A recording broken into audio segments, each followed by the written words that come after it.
So hi, I'm Jara, a BSRT4 student, and today I will be performing different vital signs procedures. So this includes body temperature, pulse rate, respiratory rate, and also blood pressure.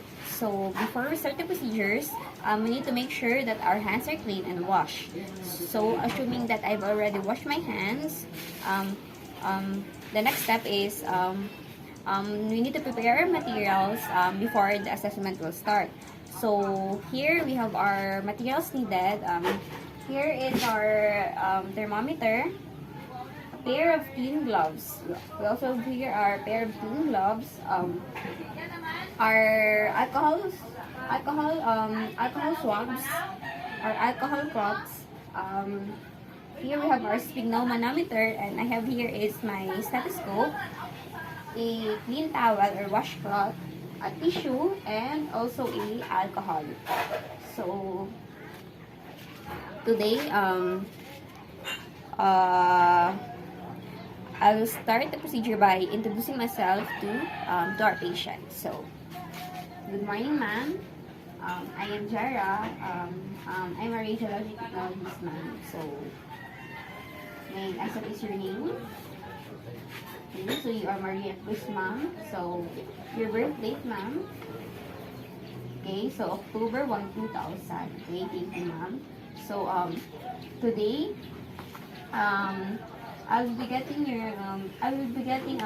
your different vital signs, ma'am, and this includes body temperature, pulse rate, respiratory rate, and also your blood pressure. Is that okay, ma'am? Okay, thank you, ma'am.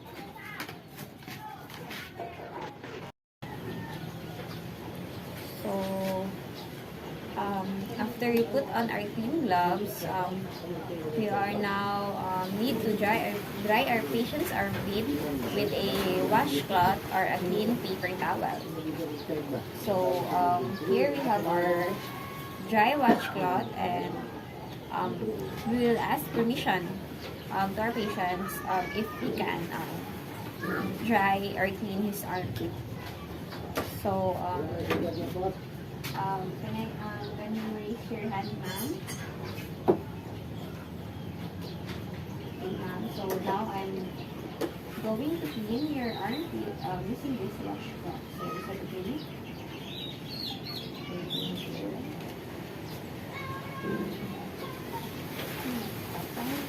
Yan. Sa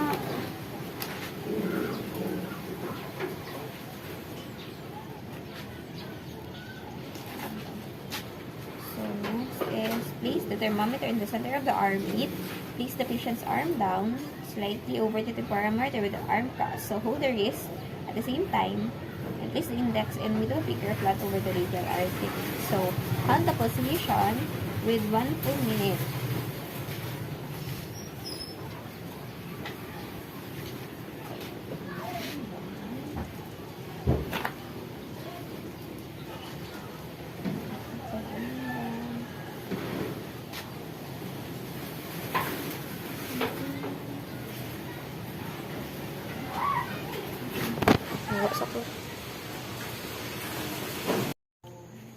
So before we start the procedure, we need to put on first a pair of clean gloves. So I've already put a pair of clean gloves in my hands.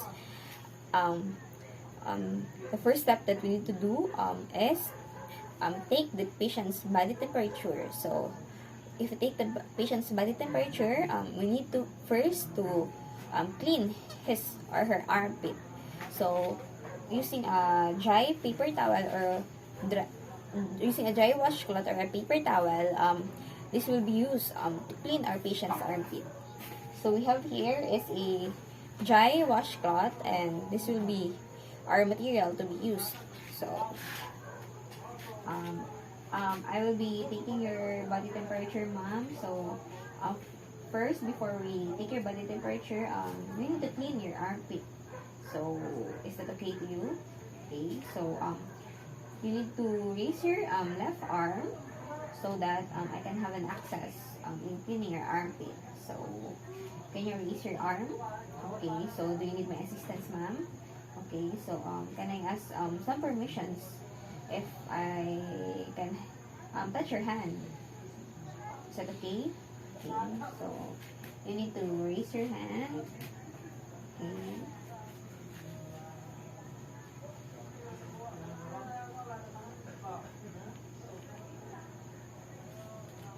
Thank you, ma'am. So, after cleaning the patient's armpit, we are now ready to take the patient's body temperature. So, first, before we need to, before we take the patient's body temperature using our thermometer, we need to clean it first. So, we have here is a cotton swab. This will be used to clean our thermometer.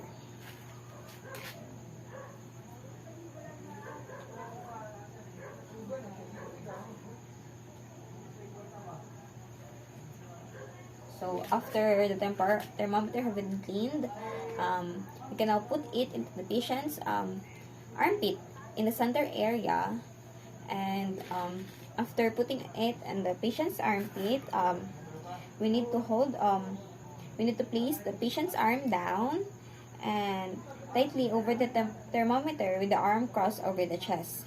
So, we need to put this in the patient's armpit, and after that, we need to put our patient's armpit down and move or put our hand or wrist over the chest area of the patient. So, I am now going to put this thermometer on your armpit, ma'am. Can you slightly raise your arm? Okay. So, in order for the thermometer to not fall down, you need to put your hands down. Okay. So, after that, ma'am, can you put your arms or cross your arms towards your chest? Is that okay? Okay.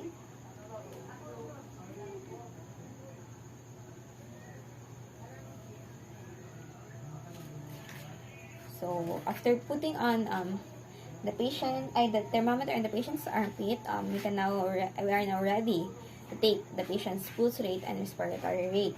So, in taking the patient's pulse rate, we need to hold the wrist of the same hand. We put our thermometer and place the index and the middle finger. So here is my index and middle finger. We need to place these two to the patient's radial artery and make sure that our thumb is away from our middle and the index finger. So after that, we need to count the pulsations for a full 1 minute using our watch with second hand. So I have here my wristwatch. This will be our timer to know if a minute had already passed. So after that, after taking the patient's pulse rate, we also need to take the patient's respiratory rate during a 1 full minute. So we need to count the up and down of the patient's lungs, each patient's shoulder, in order to count the respiratory rate of our patient. So, I'm going to take your pulse rate, ma'am, and is it okay if I touch your hand? Okay, thank you, ma'am. So, using our wristwatch, we need to observe if the minute had already passed. So, after that, another 1 minute to count for the patient's respiratory rate.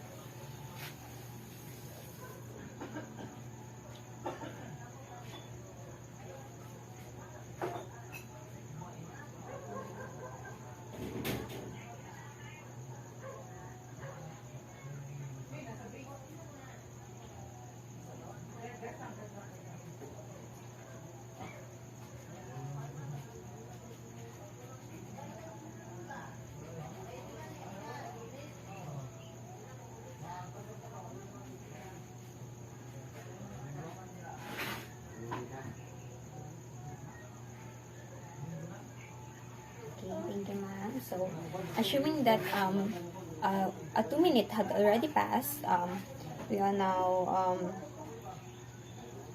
after that, we need to note for any skin color discoloration or changes, and we need to remove the thermometer and document the temperature, the pulse rate, and the respiratory rate of the patient. So, ma'am, can you put, I'm now going to take the thermometer. Can you, you are now ready to, you are now free to put your hands down. Okay, ma'am.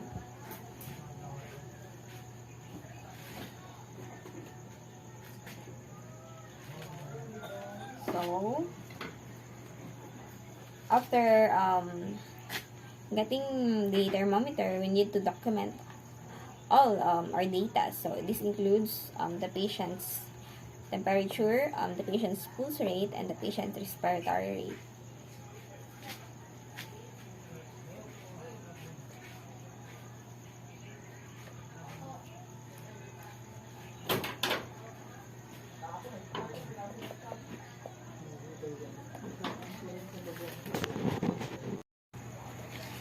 Now, we are going to take the patient's blood pressure. So, first, we need to clean our stethoscope bell and bladder using a alcohol sponge. So, here we have our alcohol sponge, and this will use to clean our stethoscope bell and bladder. So, after cleaning, we need to roll up the patient's sleeves. So,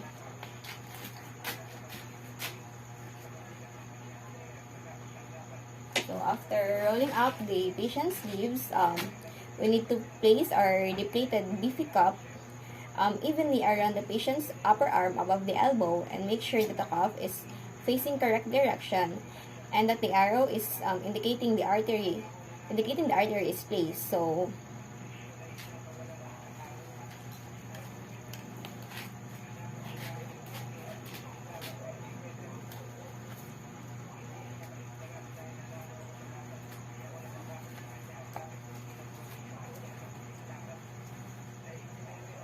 Labi yung bata ay yung jewel ko. Pang ba, no?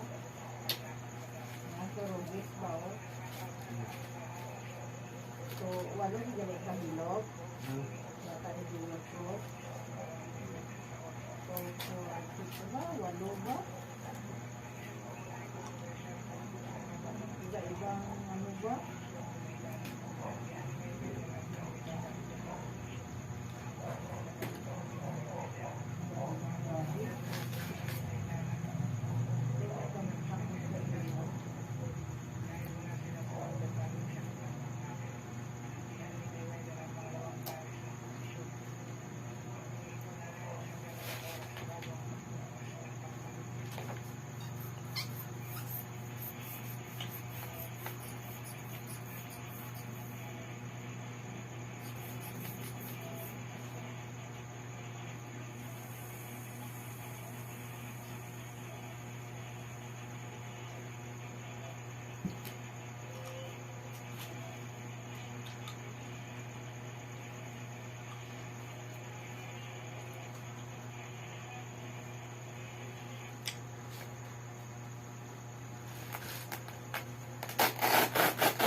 to further explain what was happened earlier, so we have here is our beefy cup over the patient's arm, or placed at the top of the patient's elbow. So after that, we need to palpate the brachial artery and place the valve of the diaphragm over the place the valve of the diaphragm of stethoscope over it.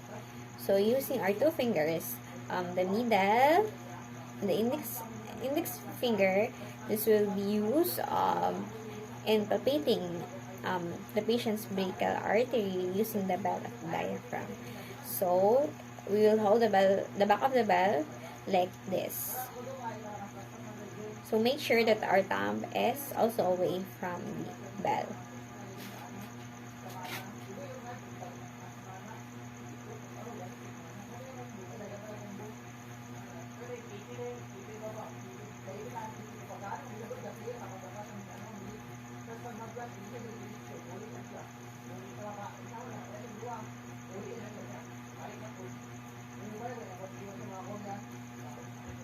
So after that, place the gauge of the sphygmomanometer on a flat surface or over the top edge of our BP cup. So we have here is the gauge of our sphygmomanometer, and we're placing it at the top edge of our BP cup for an easy reading.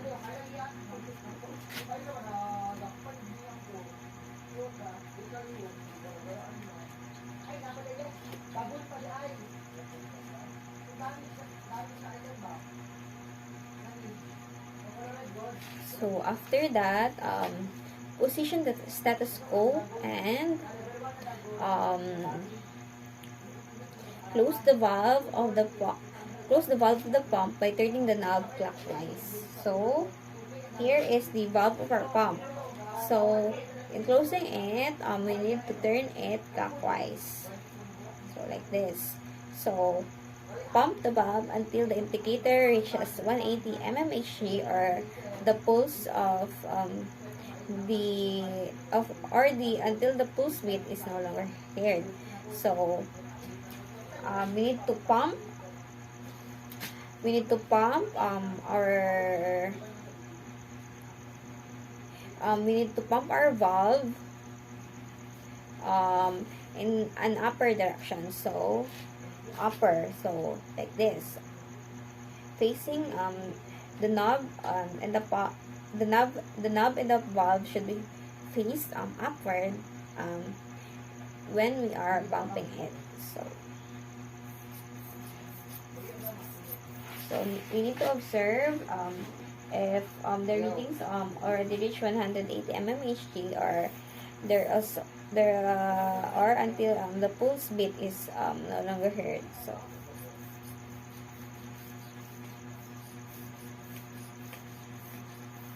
after that, so release the valve 2 to 3 mmHg per second. So as the pulse rate falls, listen to the first audible pulse beat. So take the reading on the gauge where it is first heard. Continue to listen to the pulsation until they become soft or inaudible. Note where the sound changes. So after we have already observed the part where there is for the first audible pulse beat, and for also we have observed the part where the pulsation have no longer heard, we are now ready to deflate our BP cup. So slowly deflate our BP cup, and after that we need to document our readings. So for post procedure, first we need to remove the BP cup and the bell of the diaphragm of the stethoscope over the patient's arm. So ma'am, I'm going now to remove the BP cup and the bell of the stethoscope on your arm. So are you okay with that, ma'am? Okay, thank you.